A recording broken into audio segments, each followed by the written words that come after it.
Everybody's your boy Lowe's Trades, and I want to take the time to break down some of the trades that I took during my stream. So we have a little runner on gold. I'm gonna go over that one last. So the first trade was for crude oil. Okay, so at 8:30, right? It's Friday today. 8:30, we had for the USD average hourly earnings, non-farm employment change, and unemployment rate. Now, this is really, to my knowledge, right? This is the number, the 272K for the non-farm employment change, which was positive, that drove the DXYs. You guys can see, look, 8:30, boom, just drove, just rallied the dollar, right? So this was an easy trade for not just oil, right, but gold included. So during that time in gold, as you guys can see, it's 8:30, right? Drop. There was no way for me to catch that. I had to wait for this pullback, which happened here, or luckily, not luckily, but I would say thank God, the second pullback was this one that I just got in and I closed 80% to RR, letting the rest run. But going back to oil, right? So at 8:30, this candle printed. Now, I was expecting, I don't know, like I don't really know what I was expecting. I was like, "Oh shoot, like I'm seeing the gold just drop dramatically." I look at the Nasdaq, right? And then the Nasdaq dropped dramatically. S&P dropped dramatically, and I'm like, "Oh, okay, like what's going on?" Right? However, oil was, I mean, this is okay, right? But I'm like, all right, cool. Either way, the numbers are positive. It's gonna drive price down. It's either that or I'm wrong, and it's gonna rally price all the way up. So I entered my stop loss above this candle's high, right? The 8:30 a.m. candle. Price started coming down, right? Coming down. I decided to move my stop loss from here to the low of this candle. This was a mistake because the candle at 850, right, pushed all the way up, took my stop loss, and then ran straight to my 3RR, man. I'm not gonna lie, I became extremely frustrated, but I will say that thank God, no tilt, no revenge trading, just had to suck it up and move forward. And yeah, the thing is, it was frustrating to see this happening. Part of me also was thinking, hey, this demand might also hold. So that was also in the back of my head that I'm like, yo, there's a demand right here. And at that current time, like we're seeing that the daily is rallying. We have the whole cuts from OPEC that on the long term, right, on the macro side should be pushing oil up. And well, during that time, not off of the 4 hour, but off of the 1 hour, this was a rally, my base and my rally. So price came down here, and I was like, oh, we might get stopped out. Order filled. Oh, let me see. Yo, boy just hit 3RR. The last two got closed. I'm gonna go ahead and move my stop loss, which is just one contract remaining. At this point, honestly, I should just close it all, but we're gonna just move it above the 4 hour support. Uh, yeah, just let it do its thing. Anyways, going back to oil. So yeah, that happened. It is what it is. Price did rally back up, right? So I was hoping it was gonna come down to this weekly and possibly a little lower to this 4 hour zone. It didn't, obviously. So this demand did hold some sort of strength because we did end up rallying. We got this 5 minute break structure. I was considering taking the buy because off of the big, the big picture, the technicals, the daily, we're going up. But I was like, well, you got that, but fundamentally, man, it just makes more sense that perhaps for today, right, the only trade I should take would be these sells. I don't think I had anything to support me taking a buy besides a potential demand on the technical side. Obviously, price did rally up. I had this signal here, right? This sell. Thank God I did not take it. I was considering taking it, you know. I didn't take it. I decided to wait for a potential 5 minute break of structure. If I got the 5 minute break structure, I would have took it, expecting, hey, we're more than definitely gonna continue to go down. Looking at the volume, this is another thing that I want to bring up, right? Looking at the volume, like volume was just increasing for sales, but then once we started coming down here, look, you can see that freaking the bull started taking over. So like at that point, I'm like, yeah, no, we're good. After that, I just decided to call it a day on oil. I started focusing on a different pair. So the second trade I took was Nasdaq. It was the same sentiment as the other pairs, which is I'm looking for sales, right? Again, price 8 a.m. dropped. So the way that I'm looking at this, right, is I'm looking to catch it from these key levels down. So either here off the daily or for that 4 hour. But I was expecting sells. Now with the NQ, I'm still learning more and more how these fundamentals affect the price, but I understand that something like these numbers being positive can work for the stock, right? In the sense that it's gonna be positive, so it's gonna drive price up, which the initial release did drop it, but then as we can see, it didn't continue to trend down. It, in fact, we're trending, I mean, sideways at this point, right? But for the day, we're trending up.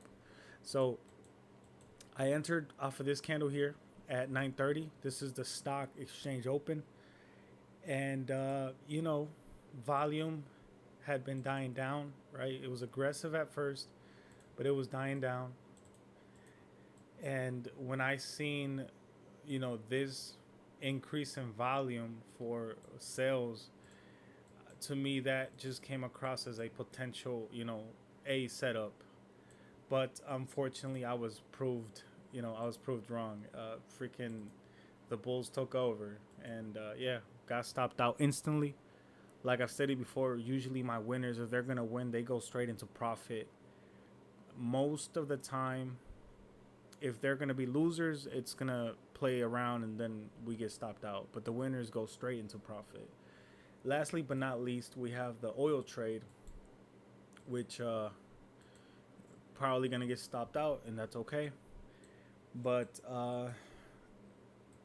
right, we had, I'm sorry, not the oil trade, the gold trade. This is the gold trade. So same thing, right? 8:30, boom, numbers are positive. We are negative correlated, right? Again, the DXY just skyrocketed up, gold shot down, and we're looking for sales at this time, right? Yep, we're gonna get stopped out, and come on, buddy, just there we Stop go. filled. Let's go. Okay, cool. So 3R got smashed. That's a blessing. But anyways, well, I was messing around with freaking Nasdaq at that time, right? So this look 9:30. I was messing with Nasdaq. I missed this easy. Look at I had it. I had these two potential plays in mind, man. Easy, straightforward, edge, all edge. With the Nasdaq, I should have stayed back because, truthfully, I didn't really. I understand the general, like how it might move, but this gold was clear. Oil for me, I think, was pretty clear, but out of all the instruments, gold was. There is just no other easier trade than this, right? It went down. Now we're looking for sales. So I'm not gonna lie. This could have been the first entry. Would have got stopped out. If I waited for a 5 minute break of structure, you know, it just wouldn't have worked out. Second entry here, right? And this is again, I'm still. I would say that I'm still putting in the work to understand whether I should wait for a 5 minute break of structure or whether I should just enter it off of the candle confirmation. That's still something that I definitely am gonna, I think, with time understand. Now, I knew down here for a fact, I'm like, this is not it, man.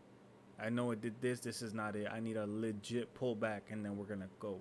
So perhaps we entered here at 9:05, got stopped out, right?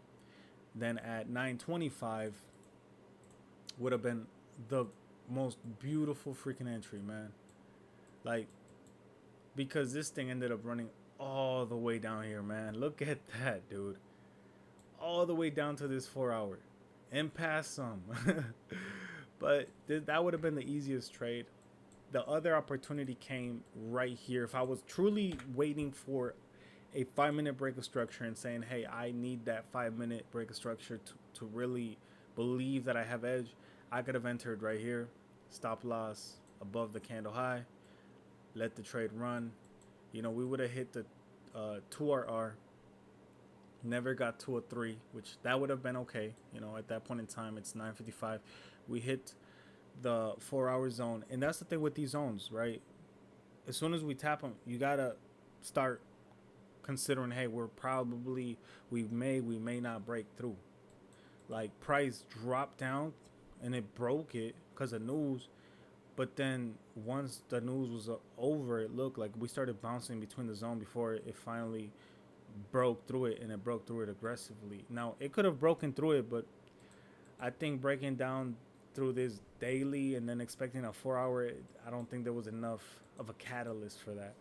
But anyways, yeah, we could have easily took that trade. Maybe we closed same thing, 80% at 2RR, or we let it run, right? And then the stop loss above this candle high. So maybe, maybe we end up taking a 1.37, and that would have been okay too.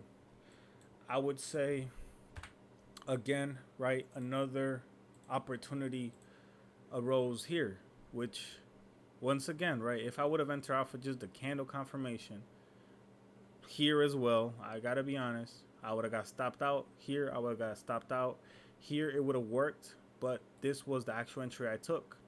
Both, 5 minute break of structures. Price, I'm not gonna lie, I really was thinking I'm gonna get stopped out. This is not working. But luckily, price started showing that, as we can see, volume was kind of dying out for the bulls, and we also are seeing the candles, dojis, indecision.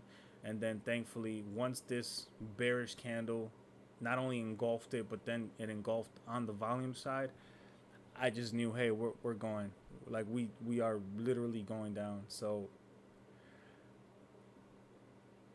yeah, that's all she wrote. And your boy closed 80%, slightly above the 2RR, but closed 80%. And as we can see, I did close $300.41 in profit. There were some losses, obviously, but overall, I would say it was pretty good, man. It wasn't too bad. We had a 30% winning edge today, 7%, losing edge. Number of trades was 3, and let's see.